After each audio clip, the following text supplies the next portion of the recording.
Sometimes life throws you a moment so unexpected, it steals the breath right out of your chest.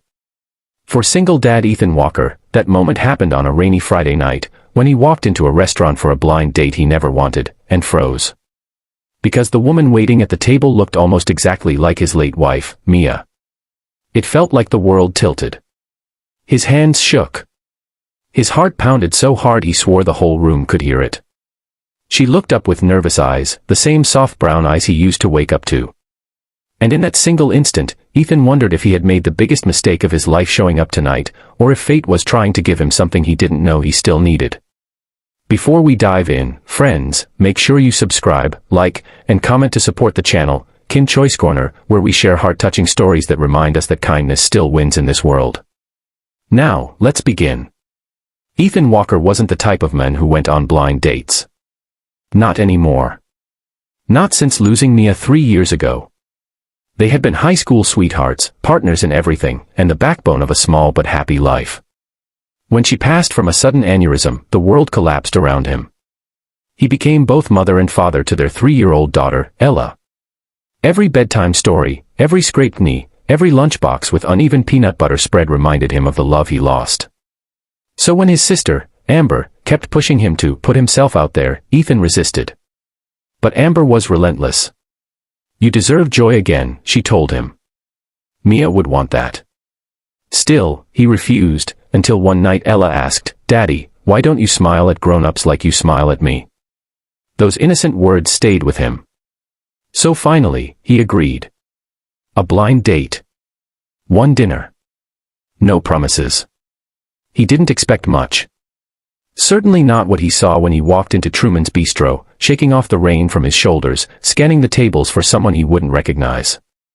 Then, he saw her. Her name was Lena Hart. Same wavy chestnut hair. Same gentle jawline. Same way of tilting her head when she smiled politely at a stranger. Ethan froze in the doorway, and for a moment he wondered if grief had finally broken him. He almost turned around and left. But Lena noticed him and waved shyly. "Ethan," she called. Her voice was different. Softer. Warmer. Real. He forced his legs to move. As he sat down, Lena's smile faltered. "You okay? You look like you saw a ghost." He swallowed hard. "Just a long day. Sorry." He wasn't ready to explain. He wasn't even sure he could. The awkwardness between them was thick at first, Ethan glancing away often, Lena fidgeting with her napkin. The waiter brought water. Candlelight flickered between them. Rain pattered against the window like a nervous soundtrack. Finally, Lena laughed lightly. "Okay, this is the worst blind date start in history. Do you want to just start over?" Her kindness caught him off guard. "Yeah," Ethan said softly. "Starting over sounds good." She reached out her hand across the table. "I'm Lena. I work at the county library, I adopted a one-eyed cat last year, and I'm terrible at cooking anything that isn't microwavable." Ethan blinked, then laughed. For the first time in a while, it wasn't forced. "I'm Ethan. I'm a construction project manager, and a dad." Her face brightened. "Oh. How old?" "Ella's 6. 6 is magical," she said with a smile. As the minutes passed, something shifted. Lena was warm, funny, and genuinely curious about his life. Not nosy, just present. The kind of present that made Ethan feel seen in a way he hadn't in years. But every once in a while, when she turned a certain way, or tucked her hair behind her ear, the resemblance to Mia hit him like a wave. He would tense, look away, or fall silent for a beat too long. Lena noticed. Halfway through dinner, she asked quietly, "Did I do something wrong?" He shook his head. "No. No, you're wonderful. It's just complicated. I didn't expect tonight to feel like this." She nodded gently. "If you want to talk, I'm here. If you don't, that's okay too. We can just enjoy the food." Her patience, her softness, were not things Ethan had felt from anyone outside his daughter and sister in years. They finished dinner. It was nice. Surprisingly nice. As they walked out of the restaurant, Lena opened her umbrella and held it between them. "Can I walk you to your car?" she asked. He nodded, and they walked slowly through the rain-lit parking lot. Then Lena said something he didn't expect at all. "You don't have to tell me tonight. But I know what grief looks like. And I know what it feels like when someone reminds you of someone you loved." Ethan stopped. Turned to face her. Her eyes were full of gentle understanding. "My mom died when I was 20, she whispered.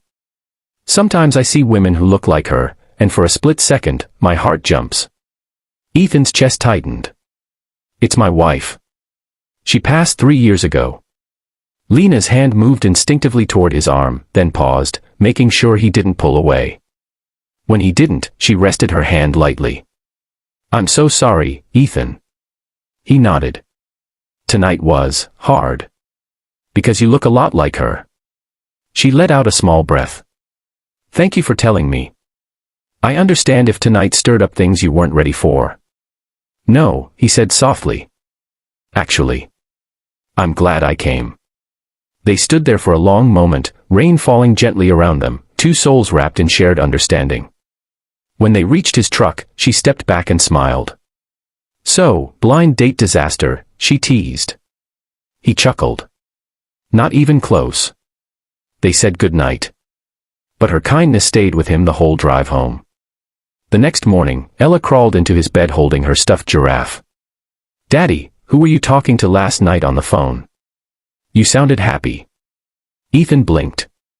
He hadn't realized he was smiling when texting Lena goodnight. "A new friend," he said gently. She gasped. "A girlfriend?" He laughed. "Just a friend, bug." But Ella wasn't fooled. 6-year-olds never are. "Is she nice?" she whispered. "Yeah," Ethan said. "She's very nice." Ella nodded approvingly, as if granting permission. 2 days later, Ethan invited Lena to meet at the local park, for coffee, nothing fancy. He wanted it to feel natural. When she arrived, Ella was shy at first, hiding behind Ethan's leg.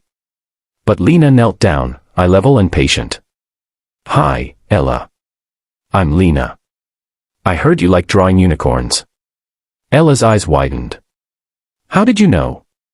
"Your dad told me you're the best unicorn artist in the world. I'd love to see one sometime." Ella beamed. And just like that, the wall came down. The three of them spent the morning walking the trails, feeding ducks, and talking about anything and everything, dandelions, cartoons, silly jokes. And Ethan noticed something important. Lena didn't try to replace anyone. She wasn't acting like Mia. She wasn't pretending to fill a void. She was just kind, warm, sincere. And Ella adored her. Over the next weeks, they met more often. Coffee. Park days. Library visits where Lena showed Ella secret reading nooks. Ethan found himself laughing more. Sleeping better. Feeling lighter. But one evening, as they sat together at the lake, he finally confessed something. "I was scared of you," he said quietly. Lena blinked. "Me?" "Yeah. Because you reminded me so much of Mia at first. I thought it meant something it didn't. I was scared I'd start comparing you. Or that I'd hurt you." Lena reached for his hand gently. "I don't want to replace her, Ethan. I know love like that doesn't just disappear. I just want to be someone good in your life. Someone who brings kindness where there used to be pain." His breath caught. Kindness. That was what she had given him every step of the way: patience, warmth, acceptance. No pressure. No demands. Just kindness. And slowly, that kindness was healing parts of him he thought were permanently broken. As the sun set, Ethan squeezed her hand. "I think you already are." She leaned her head gently onto his shoulder, and for the first time since losing Mia, Ethan didn't feel guilty. He felt grateful. Grateful that a blind date he never wanted led him to someone who respected his past, embraced his present, and didn't rush his future. Months later, on a warm spring afternoon, Ella took Lena's hand and tugged her toward a picnic blanket. "Lena, can you stay with us forever?" she asked innocently.